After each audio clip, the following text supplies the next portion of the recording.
femme-là s'est travestie toute sa vie pour devenir médecin. On est dans les années 1800 et Margaret Buckley rêve de devenir médecin. Elle a un petit problème. Elle est née avec le sexe féminin.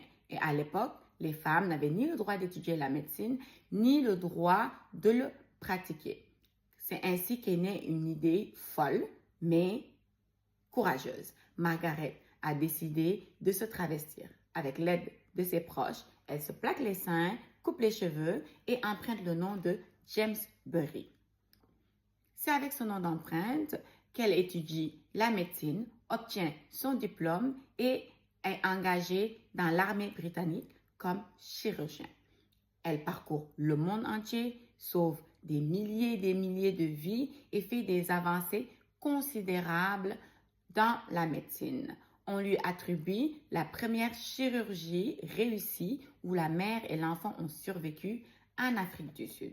Pendant plus de 50 ans, personne n'a découvert son secret. Pendant plus de 50 ans, elle a activement travaillé dans son domaine de rêve. Pas pour les critiques, pas pour l'approbation des autres, pas pour les limites imposées, juste pour accomplir son rêve. C'est seulement à sa mort en 1856 que tout son entourage découvre qu'elle était née femme.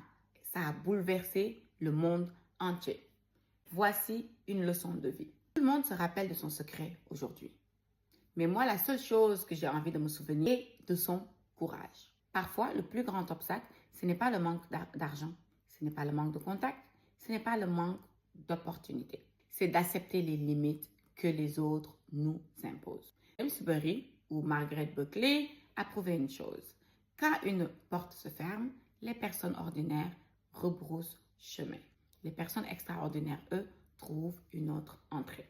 Ne vous laissez pas vous décourager par des obstacles. Je ne dis pas qu'il faut enfreindre la loi. Je ne dis pas qu'il faut mentir sur son identité, mentir sur son CV. Je dis juste qu'il faut être créatif parce que tu peux tout faire. Abonne-toi.